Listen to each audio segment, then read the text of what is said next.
Nessa's car screeched to a halt. She stormed out in fury, heels clicking hard against the tiled road. "Look at you!" she barked at the woman roasting corn by the roadside. "You're filthy! You stink! What are you doing here?" "Selling corn on the road. I pass with my convoy." The poor corn roaster looked up, eyes wide. "Nessa," she whispered. "Don't call that name," Nessa snapped. "Yes, we were friends once, but life has placed us where we belong. You can't share this space with me. Pack your dirty things and leave. Before I'm done with this countdown." The woman fell to her knees, trembling. "Please, Nessa, please, I have nowhere to go." Nessa burst into laughter, clapping her hands mockingly. "My beloved viewers, take a seat. Let's dig deep into where it all began. Who is this poor corn roaster? And how did it come to this? Hello, lovers. This is a story you must watch and share. The full story. Bella and Nessa weren't just friends. They were practically twins born to different mothers. Everyone in their neighborhood knew them as salt and sugar, always together, always sweet, but very different. From their nursery school days, they shared everything: pencils, snacks, secrets, even punishments.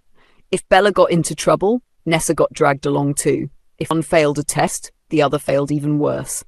Their teachers used to joke that if you saw one without the other, check the sick bay, one of them must be sick. Nessa came from a comfortable home. Her parents both worked in a bank, wore matching ties every Monday, and drove shiny cars.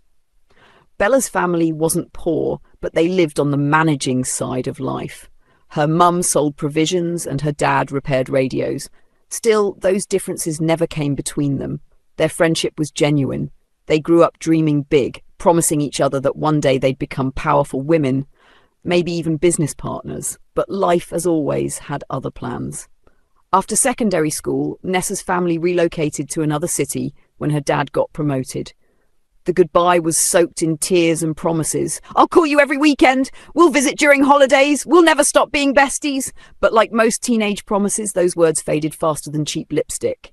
Calls became chats, chats became blue ticks, and eventually silence.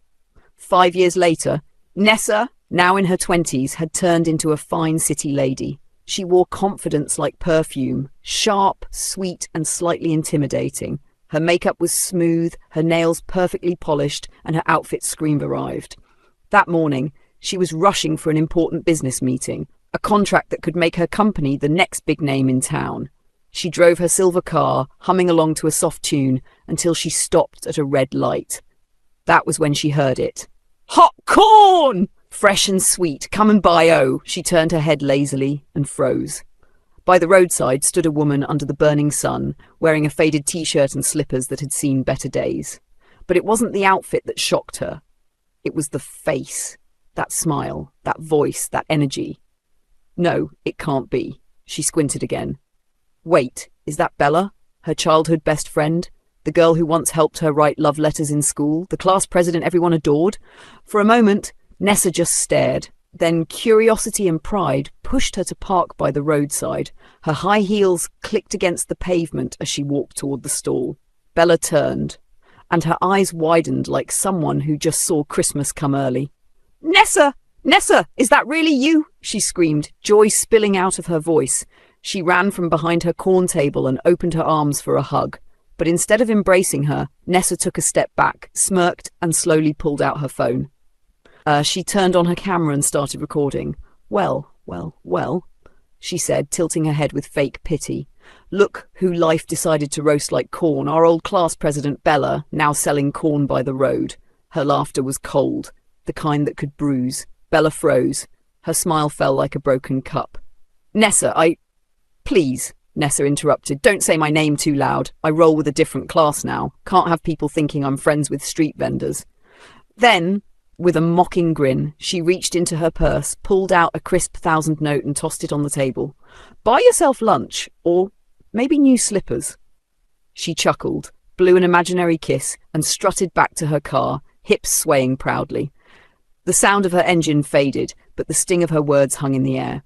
What Nessa didn't realize was that a black SUV had been parked across the street the whole time. Inside it sat Mr. Desmond, the CEO she was about to meet for her big contract. He had seen everything, every word, every laugh, every tear that slipped from Bella's eyes. Mr. Desmond said nothing, but his expression hardened. A few minutes later, Nessa arrived at Desmond Holdings, her perfume announcing her before her shoes did. She marched in like she owned the place. The receptionist greeted her politely and ushered her to the waiting lounge. She crossed her legs, took a deep breath, and whispered to herself, "This is my moment." When the secretary finally said, "Mr. Desmond will see you now," Nessa stood tall and confident, ready to conquer. Inside the sleek office, she smiled charmingly and extended her hand. "Good afternoon, sir. I'm honoured to finally meet you." Mr. Desmond gave a faint smile. "Welcome, Miss Nessa. Please, have a seat." She handed over her file. "All the details are there, sir. I believe you'll be impressed." He flipped through it slowly, nodding. Impressive. You have quite the portfolio." She grinned. "Thank you, sir. I've worked really hard to build this company from scratch." He looked up, his face calm but unreadable. "Tell me something, Miss Nessa. Earlier today, did you have a little encounter by the roadside?" Nessa blinked, slightly startled. Yes, sir. You saw that?" She gave a nervous laugh. "Oh, that was just an old school friend. Imagine our former class captain, now selling corn. Life can be funny, sir." Mr. Desmond didn't laugh. He just kept watching her. She continued, talking too fast now. "You know, it's quite sad, really. She was brilliant back then, but I guess life happens. Some people just don't make it." Still, silence. Trying to impress him, she added, "Anyway, I hope you don't think I'm heartless, sir. I just don't like associating with people who didn't move forward in life. You know how society can be." Mr. Desmond leaned back in his chair, folding his arms. "And did you ever ask her why she was there?" Nessa frowned, confused. "Why should I? I mean, it's obvious. She didn't plan her life well." He sighed softly. "Do you know if she went to the university?" She shrugged. "She said she did, but clearly it didn't help much. She's still on the streets." There was a long silence. Then Mr. Desmond stood and walked slowly to the window. "Miss Nessa," he said quietly, turning back to her, "thanks for coming. I will get back to you." Nessa's mouth dropped open. "I knew it. I knew I would get the contract. Thanks so much, sir." As she walked out head high, the only sound that followed her was the echo of her own heels. Loud, proud. Meanwhile, back at the dusty roadside, the evening breeze carried the smell of roasted corn and charcoal. The sky was slowly turning orange, that soft colour that looks like hope wearing makeup. Bella sat behind her little wooden stand, turning the golden corn gently over the open flame. Her hands moved with care. Every cob was treated like treasure. People passed by. Some smiled, some ignored her, but she stayed cheerful, her voice warm. "Hot corn, fresh and sweet. Come and taste, oh!" Then quietly, a black SUV glided to a stop in front of her. The window rolled down slowly. "Good evening," said a calm, deep male voice. "Good evening, sir," Bella replied politely, wiping her hands with a clean napkin. "Can I get 3? he asked, his tone kind but curious.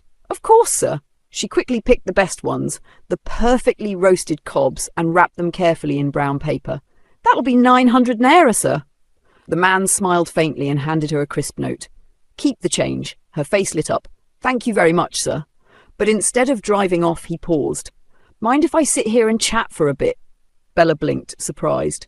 No one in a car that clean had ever asked to sit on her tiny stool before. She nodded gently. "Please, sir, have a seat."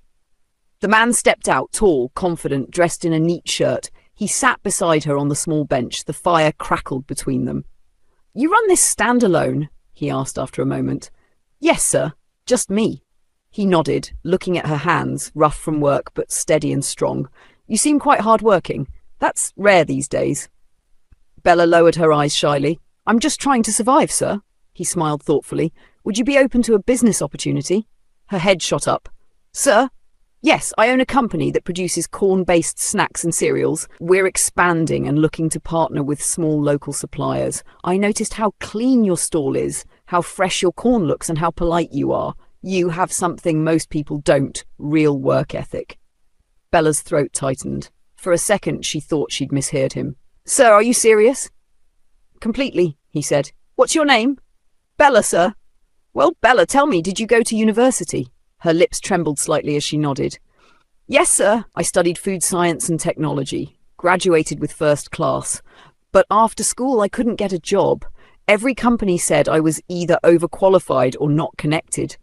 After a while, I stopped applying. I just started this small corn business to keep body and soul together. Mr. Desmond looked at her for a long moment. That's incredible. You didn't give up. That's something special. Bella smiled weakly, blinking back tears. Thank you, sir. I just wanted to do something instead of waiting for handouts. Mr. Desmond stood slowly, brushing his trousers. Here's my offer. Come to Desmond Foods tomorrow by 10 a.m. Bring samples of your corn, roasted, boiled, however you like. Let's see where we can place you in our supply chain. If it works out, I'll help you expand. You could even have your own brand one day. Bella's mouth fell open. Sir, are you sure? He smiled warmly.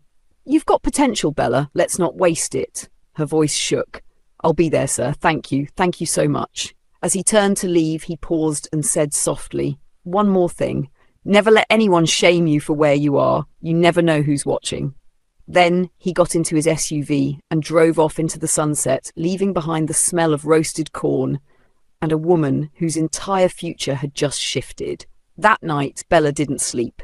She sat by the dim bulb in her one-room apartment, carefully sorting through her corn. She selected the best cobs, the golden ones, not too burnt, not too raw. She steamed some, roasted others, and even wrapped a few neatly with green leaves and tiny ribbons she'd saved from old gifts. Her fingers were sore, but her heart was dancing. By dawn, she had everything neatly arranged in a woven basket. She bathed, ironed her cleanest gown, tied her hair back neatly, and looked at herself in the mirror. No foundation, no lashes, no fancy clothes, just pure, honest Bella, ready to walk into her destiny. As she stepped outside, her neighbour, Mama Judith, called out from her veranda, "Ah, Bella, you did go early today." Bella smiled. "Yes, Ma, I'm going to change my life today." She said it with so much confidence that even the morning breeze seemed to nod in agreement.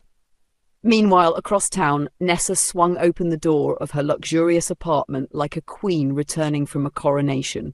Her 6-inch heels clicked dramatically on the marble floor as she strutted in, tossed her designer bag on her white couch, and exhaled loudly.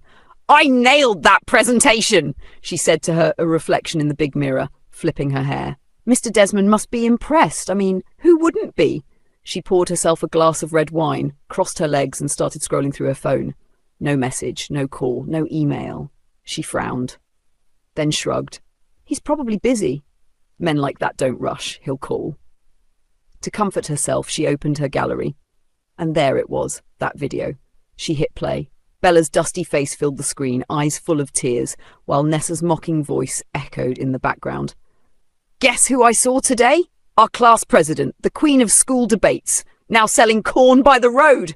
Life really has a sense of humour. She burst out laughing again, sipping her wine. Honestly, I can't believe she let herself fall that low. Comments were pouring in below the post. Some laughed, others attacked her. Real faith? This is wickedness, Nessa. Tomatalks. Wow, you used to be so humble. Pretty girl, you're savage. I love it. Nessa rolled her eyes. Haters everywhere. Jealous people can never understand my level. She refreshed her email again. Still nothing from Mr. Desmond. She muttered, swirling her glass. He's probably reviewing the proposal. Of course he'll call. I'm the total package. Beauty, brains. Morning came like a reward for a queen. Nessa stretched lazily on her silk bed, humming to herself as sunlight spilled across her marble floor. Today was the day Mr. Desmond, the mighty billionaire, would call. She strutted to her mirror, brushed her hair till it shone, and painted her lips with her most expensive red lipstick. Confidence, baby. You nailed that pitch yesterday, she said, winking at her reflection. She grabbed her phone from the nightstand. Still no message. She refreshed her inbox again and again. Still nothing. No worries, she told herself. He's probably in a board meeting. Important men like him don't rush things. Patience, Nessa, patience. By noon, Patience had packed its bags and left. She picked up her phone and dialed his number. It rang. Once, twice, then voicemail. Her heart skipped. Maybe network problem, or he's in a private jet. Billionaires don't always pick calls, right? She muttered, pacing her living room. She decided to send a gentle reminder, nothing too desperate. Good afternoon, Mr. Desmond. Just following up on yesterday's presentation. It was a pleasure meeting you, sir. She hit send, smiled proudly, and poured herself some wine. By 3 p.m, she was on her 3rd glass and her 5th round of checking her phone. Still nothing. By 6 p.m, her well-curated confidence was crumbling faster than a cheap biscuit in hot tea. She was pacing like a cat locked indoors. "Let me check his company's Instagram," she muttered, snatching her phone again. Maybe he posted something motivational. She opened Desmond Foods' page, and there it was. A new post. The caption read, "We're excited to welcome a new partner into our corn supply chain. At Desmond Foods, we believe in passion, not position. True success doesn't wear pride, it wears humility." Underneath the caption was a photo. Nessa blinked, then blinked again. Her wine glass slipped from her hand and shattered into tiny red splashes on her cream rug, because right there in the photo stood Bella. The same Bella she laughed at, the same Bella she called just a corn seller. Now she was standing beside Mr. Desmond, dressed in a lovely fitted gown, smiling shyly, holding a polished basket of corn like it was gold. Her hair was neatly styled, her skin glowed, her posture confident.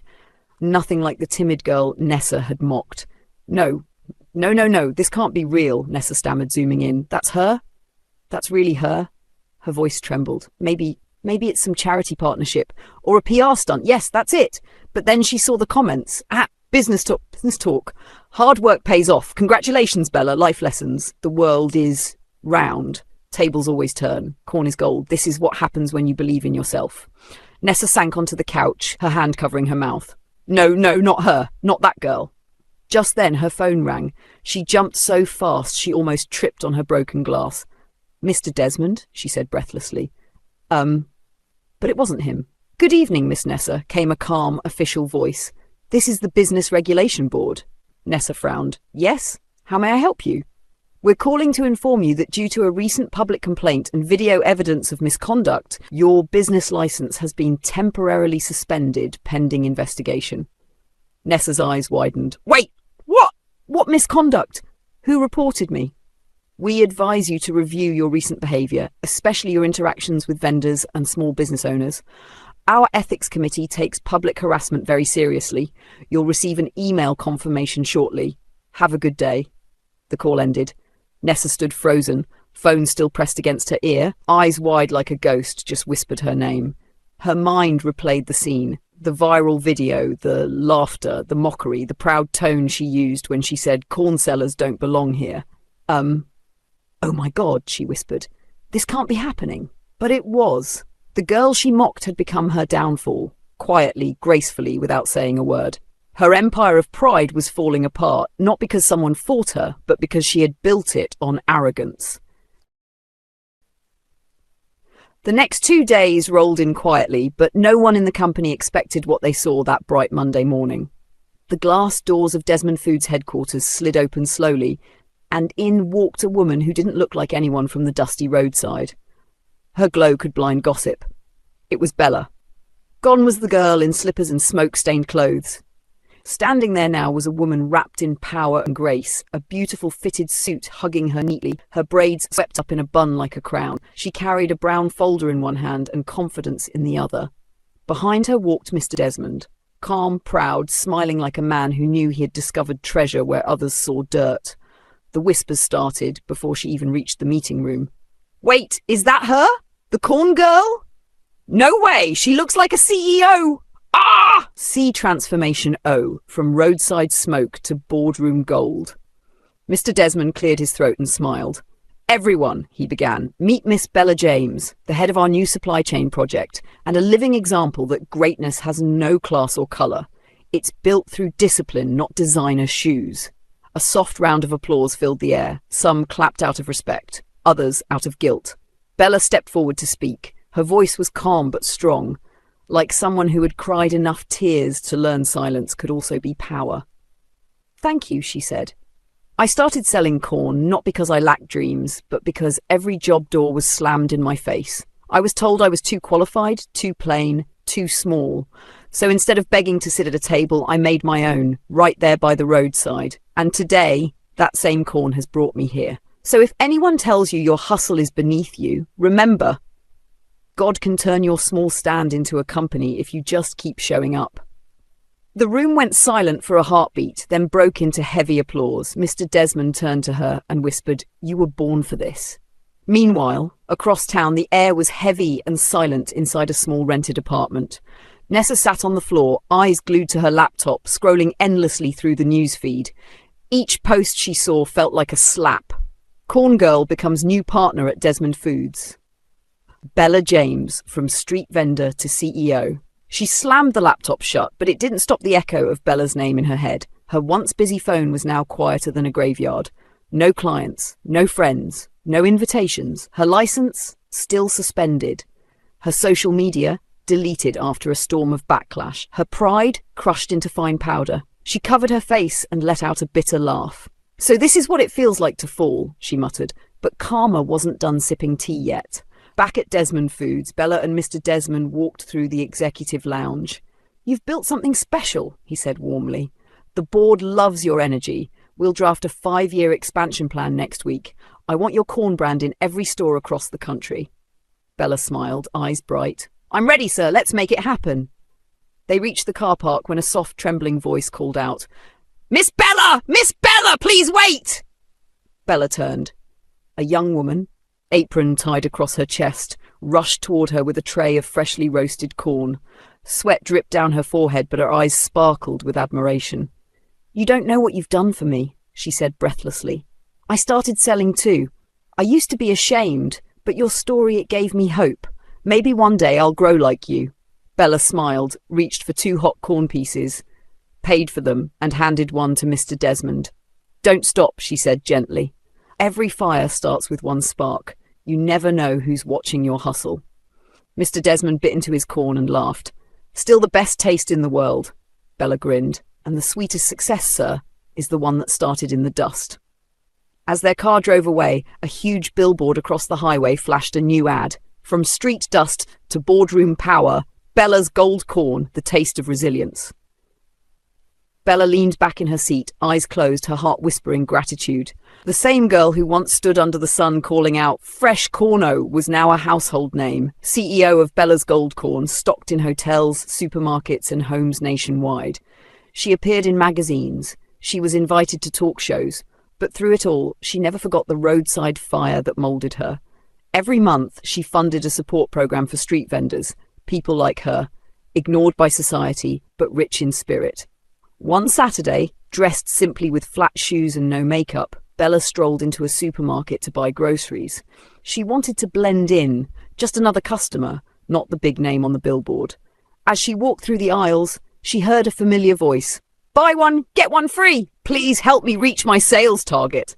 Something about that voice tugged at her memory. She turned and froze. Standing there in a faded uniform and worn-out heels was Nessa. Her once perfect hair was messy, her lipstick smudged, and her eyes, once sharp with pride, now held quiet shame. When Nessa looked up and saw Bella, she gasped. "Bella?" she whispered, trembling. "You're here?" Bella smiled softly. "Yes, just picking up a few things." Nessa looked away quickly, tears filling her eyes. I'm sorry, Bella, for everything. I mocked you. I thought I was better. But I lost everything. My license, my company, my friends. I was wrong. So wrong." The supermarket grew quieter around them. A few customers glanced, but Bella stayed calm. Nessa's voice cracked. "I don't expect forgiveness. I just needed to say it." Bella looked at her, not with pride or pity, but peace. She stepped closer, placed a hand gently on Nessa's shoulder, and whispered, "I forgave you a long time ago. Life already taught you the rest." Nessa nodded slowly, tears slipping down her cheeks. Bella pulled her into a hug and pet her. "Nessa, you know life itself is the best teacher." Nessa smiled and said, "And I have learnt my lessons in a hard way." After a long while, Bella gently pulls out of the hug. Her eyes softened as she stared at Nessa, the once fiery woman who had laughed at her dusty feet and torn gown. Nessa's hands trembled as she held the corner of her apron, avoiding Bella's gaze like a guilty child caught stealing candy. I'm just trying to survive," Nessa muttered, voice cracking. "I never imagined life would turn this way. I mocked you, Bella, and look at me now, reduced to begging customers to buy snacks on promo. Karma really doesn't knock, it kicks the door open." Bella sighed gently, her heart tugging at the sight before her. "You know," she began, "life has a strange sense of humour. The same people we step on today might be the ones holding the ladder we need tomorrow." Nessa nodded quickly, tears pooling in her eyes. "You're right. I thought I had it all figured out, but pride doesn't pay bills.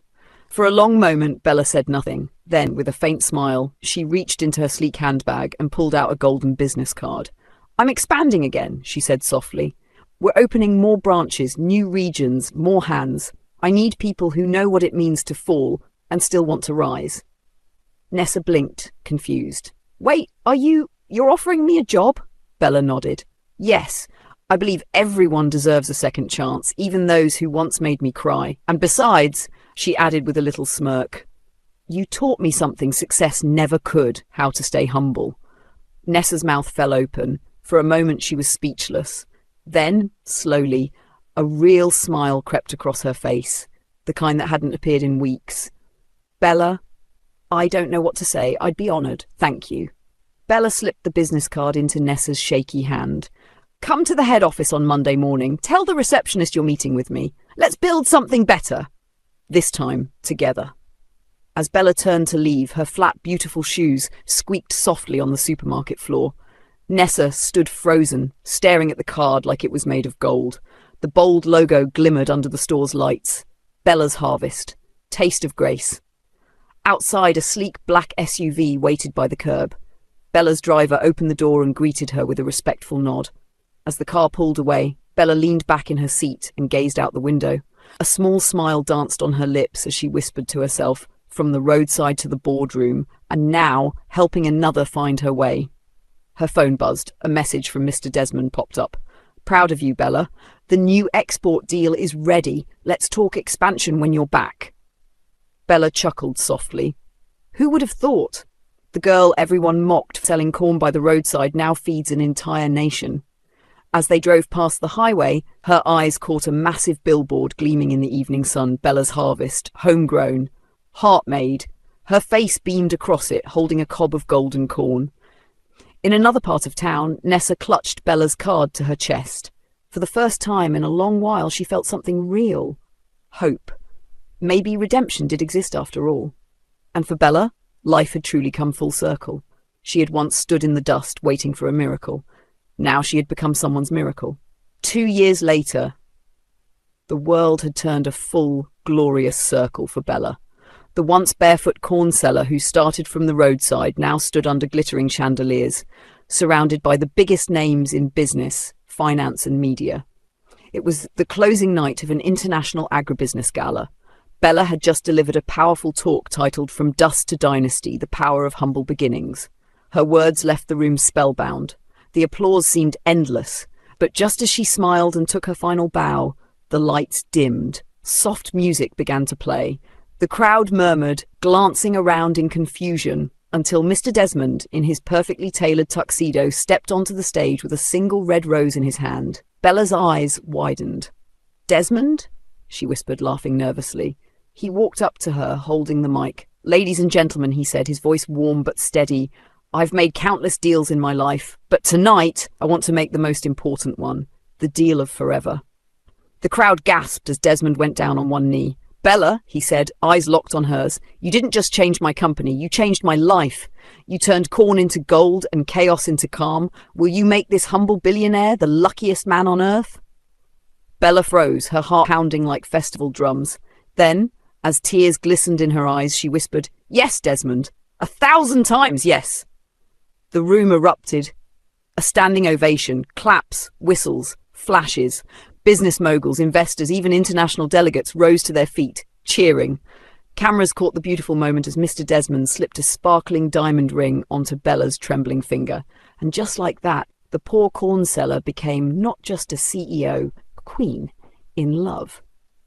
Their wedding, a few months later, was the event of the year. Not because of the luxury, though there was plenty of it, but because of the love that filled every inch of the hall. Bella insisted on something unique. Instead of hiring catering companies, she requested that all their staff, from the top executives to the newest recruits, join in the celebration.